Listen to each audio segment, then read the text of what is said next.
Hello guys, this is Jada. It feels like such a fresh experience to say hi in a video. The reason why I made this video is because when I was preparing for the LCG exam, I honestly feel a little bit overwhelmed and I tried to look for advice online. But the sad thing was I couldn't find any. So I really hope you will find this video helpful, especially if you're about to sit the LCG exam paper. Just a little bit about me. I currently work in an accountancy firm, specializing in international tax, and I'm also doing the CTA and ACA joint program. So far, I have passed all the professional level ACA exams on the first attempt. And now I have only one exam left for CTA. So in this video, I will share some super helpful exam prep tips and more importantly, give you more confidence and clarity for your CTA qualification journey. So without further ado, let's get started. Tip 1. Study timeline. I know some of you may be worried about whether you will have enough time to prepare for the exam, so I'm gonna share with my study timeline as your reference. In my case, I set my LCG exam in May, and I started college in February, so that gave me about 3 months to prepare. I also made sure to leave the 12 days right before the exam completely free for full-time revision. And I think that revision block was quite critical for consolidating everything. 12 days isn't that fixed rule. The length of your revision block really depends on you. For example, I know some of you, if you are working in the Big Four, you might get extra study leave for them. But if your employer isn't that generous, you might not get that luxury, but this is fun. As long as you can keep some few days right before the exam just for yourself, so you can really focus on preparation. Tip 2. Understand the structure of the LCG paper. It's really important for students to understand what you're gonna be examined. So the LCG syllabus has 3 main areas. Based on the materials from my training provider, these are UK corporation tax, overseas corporation tax, and the final one, business tax, capital gains tax, and the stamp duty taxes.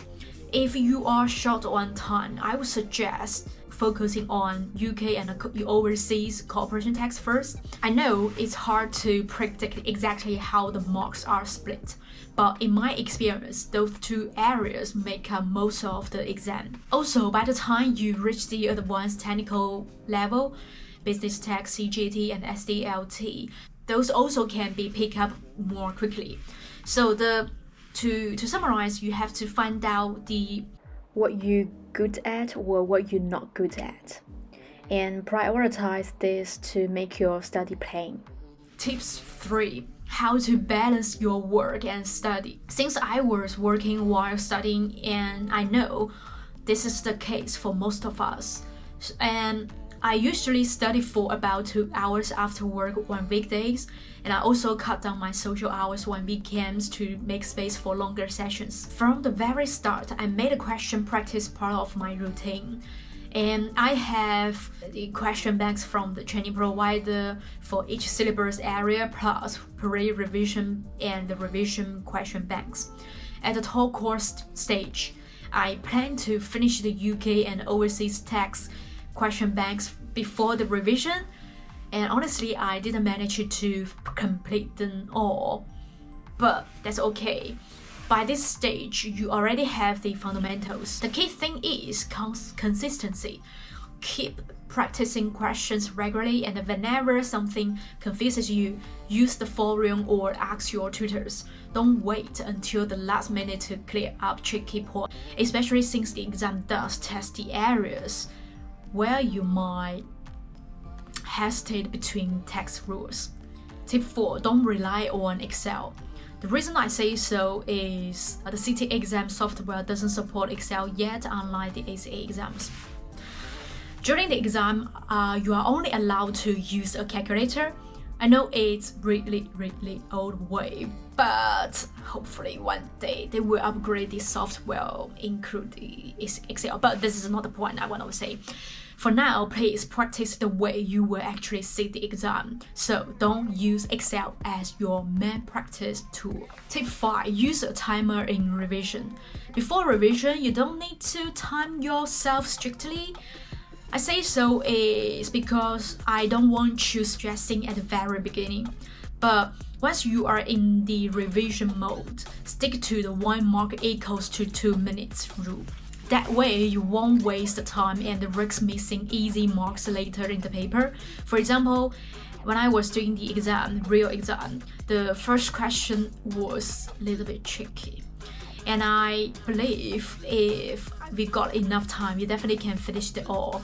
But I forced myself to move on, and that helped me to pick up easier marks later. I also noticed that this is really golden rule. For most people who pass the exams, they definitely stuck to that timing rules.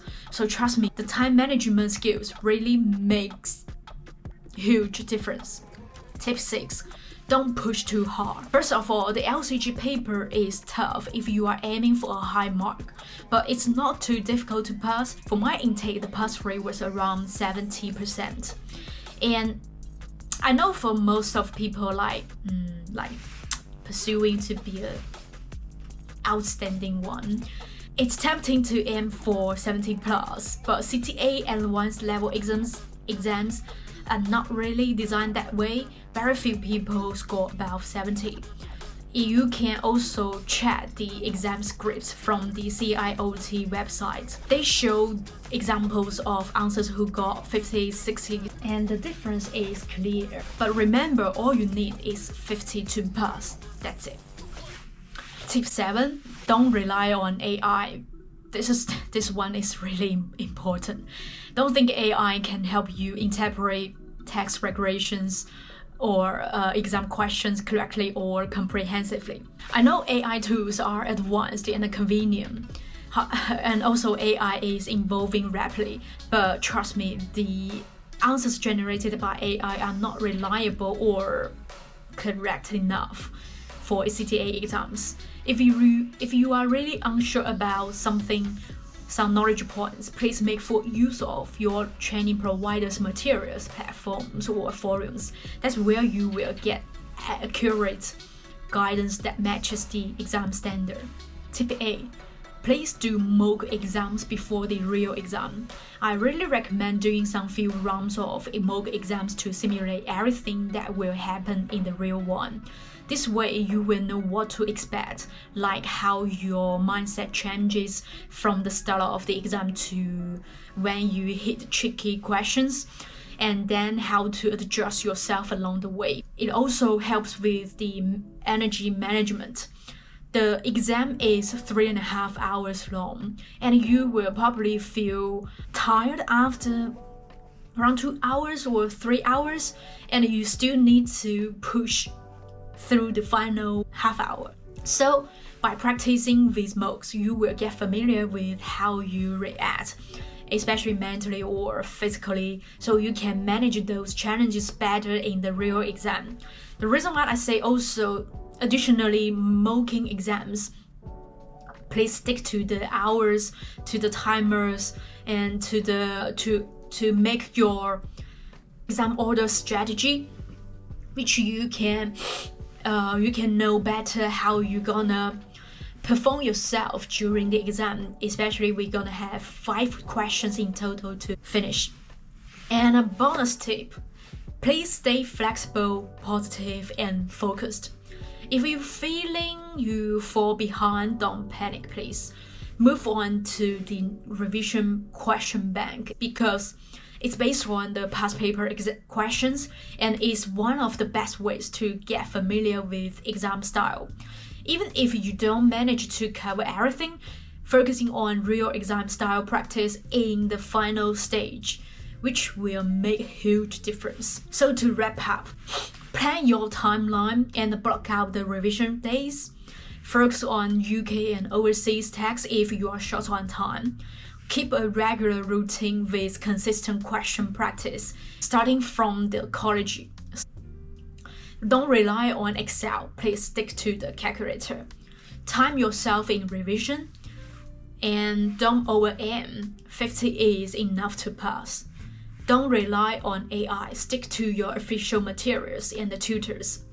Finally, please stay flexible, positive, and focus on the exam style practice. So finally, I hope that helps, and good luck with your exam. If you have any questions, suggestions, please feel free to drop them in the comments. If you like this video, please smash the like button and share this video with anyone who might find it useful. Finally, I look forward to hearing your good news. Bye bye.